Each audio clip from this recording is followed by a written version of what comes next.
Banquo's Ghosts, a Novel by Rich Lowry and Keith Korman. Narrated by Mel Foster. Copyright 2009 by Rich Lowry and Keith Korman.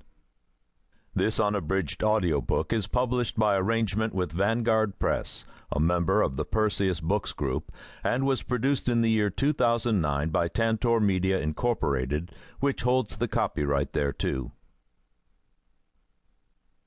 Part 1. Valley of Shadow. Chapter 1. The Drunk. He sat in a ramshackle office chair, staring at the little red light in the video camera, and let the little red video light stare right back. Sounds trickled into his head from the earpiece, the familiar theme music of the cable news show 6,000 miles away, and then that raspy voice from the guy who never missed the chance to ask a cream-puff question. And joining us live from Tehran, the daring journalist Peter Johnson, the same Peter Johnson who has an opinion about everything and now boasts exclusive access to the Iranian government, its officials, its mullahs, its power brokers, every beard and every turban. The raspy, familiar voice did like its own sound. So tell us, Peter, how are they treating you over there? Fine, Larry, fine. Johnson smiled. God, he could feel how pasty and blotched he looked, his skin a moist rubber mask, and the strands of hair he tried to comb onto his forehead from his scalp hinted at the merest plausibility of bangs. A suave geek, the perfect intellectualoid. I think they're glad to have someone over here listening to them for once. An awkward pause, due to satellite delay. Then Larry King's disembodied voice slid into Johnson's ear like sand.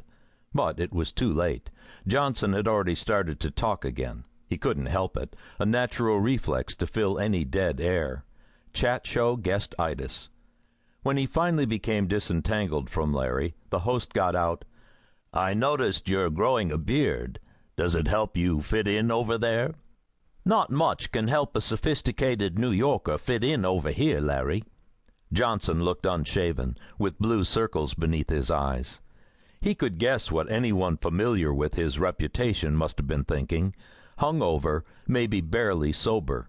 If only they knew how hard it was to get a drink in this crummy town. Dry mouth, dry streets. The dingy studio room at the Ministry of Culture and Islamic Guidance, Foreign Press and Media Department, smelled of unwashed feet.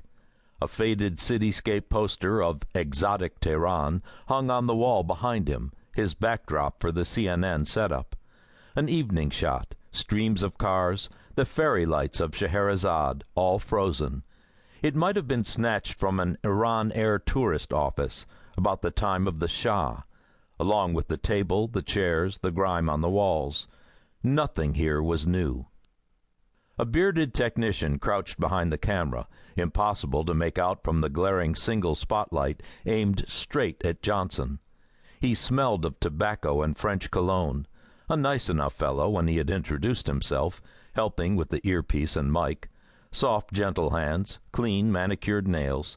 Johnson had already forgotten his name. Was it Mohammed, first name and last? The gravelly voice came again. Now tell us, Peter, nuke or no nuke? This was easy.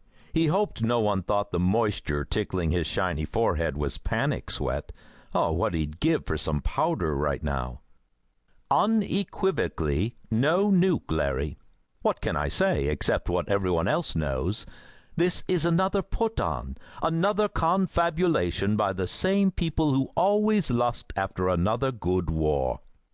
What people don't realize is that Iran's oil reserves aren't inexhaustible, and that this government is planning for the future by developing an alternative source of energy.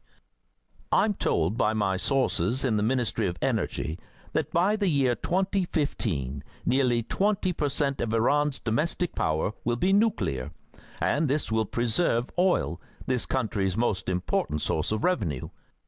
Larry, some powerful people in America apparently believe they are the only ones who should be allowed to get rich off of oil.